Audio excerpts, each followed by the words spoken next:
कि ये क्वेश्चन कह रहा है कि how many different 7 letter words, कि ऐसे कितने 7 लेटर के वर्ड्स विथ और विदाउट मीनिंग बनाए जा सकते हैं। मतलब जरूरी नहीं है कि वर्ड लेटर को जब हम अरेंज करेंगे तो उससे कोई मीनिंगफुल वर्ड ही बने, ठीक है ना। Can be constructed using all the letters of the word, ये जो वर्ड है इसके लेटर को यूज करके, ठीक है ना। यानी कि ये जो LACWRK लैकवर्क, जो ये जो वर्ड है इसके लेटर को आगे पीछे करके हम कितने वर्ड बना सकते हैं। अब चाहे वो जो वर्ड बन रहा हो उसका कोई मीनिंग हो या मीनिंग ना हो, उससे कोई फर्क नहीं पड़ता है। Got the point.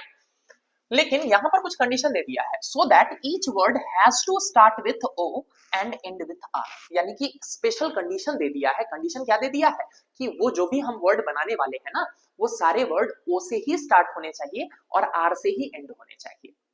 क्वेश्चन समझ में आया।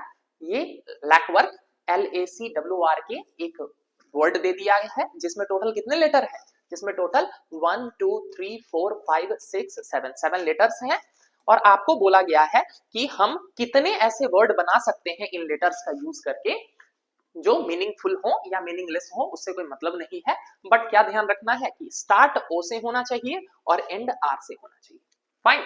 तो चलिए हम जरा देखते हैं कि इस क्वेश्चन को बनाया कैसे जाए। मैं क्या करने वाला हूं, सबसे पहले 7 लेटर है ना, तो मैं 7 लेटर के लिए 7 प्लेस बना लेता हूं। 1 2 3 4 5 6 7 प्लेस मैंने बना लिया।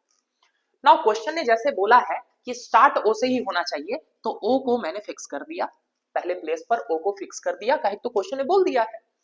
और लास्ट लेटर हमेशा R होना चाहिए, ऐसा भी क्वेश्चन ने बोला है, so I have placed R there at the last place.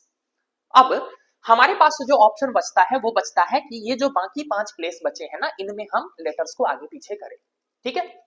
तो अब जरा देखिए तो कितने लेटर बच गए सर, 5 लेटर बच गए। O तो यूज हो गया है और R यूज हो गया है, O और R तो यूज हो गया है। अब हमारे पास बच गए 1 2 3 4 5 लेटर बच गए हैं।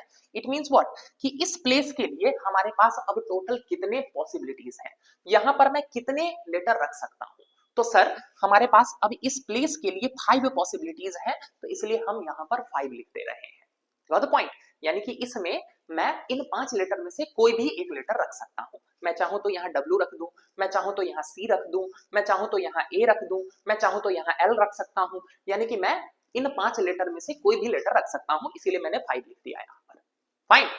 अब जैसे ही मैंने इन 5 में से कोई भी एक लेटर यहाँ रख दिया, तो अब इस प्लेस के लिए मेरे पास कितनी पॉसिबिलिटी बचती है, 5 थे, 5 थे, 5 में से एक यूज हो गया है, तो अब इस प्लेस के लिए मेरे पास पॉसिबिलिटीज बचती हैं 4। 5 में से एक वहां यूज हो गया, इस प्लेस पर यूज हो गया, तो अब मेरे पास पॉसिबिलिटीज कितनी है, 4 है। तो इस प्लेस पर हम 4 लेटर रख सकते हैं। Got the point. अब जरा देखिए इन 2 प्लेस पर 2 लेटर यूज हो गए हैं, तो अब इस अगले प्लेस के लिए मेरे पास कितनी पॉसिबिलिटी बची सर, 3 पॉसिबिलिटी बची। ठीक है, समझ पा रहे हैं ना, बिल्कुल एकदम पैटर्न में चल रहा है कि यहाँ पर एक लेटर यूज हो गया, यहाँ पर दूसरा लेटर यूज हो गया, तो अब 5 में से 2 चले गए, तो अब कितने लेटर बचे थे यहाँ के लिए, 3 बचे थे।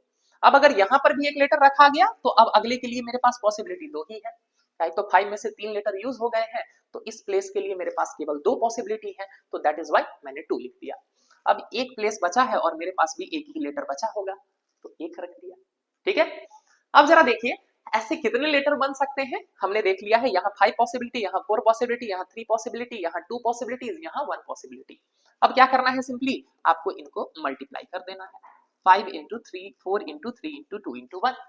ठीक है, ये कितना होता है जी, 1 इंटू 2 इंटू 3 इंटू 4 इंटू 5। इसको हम 5 फैक्टोरियल भी कहते हैं, या फिर आप नॉर्मली मल्टीप्लाई कर दीजिए, 1 इंटू 2 2, 2 3 जा 6, 6 4 जा 24 एंड 24 5 जा 120। यानी कि आपका सही आंसर क्या हो जाएगा, आपका सही आंसर हो जाएगा 120। फाइन। तो ये क्वेश्चन था जो आपके एग्जाम में आया हुआ था। आई होप आपको ये कैलकुलेशन आसानी से समझ में आ गया है। Thank you, that's all for today.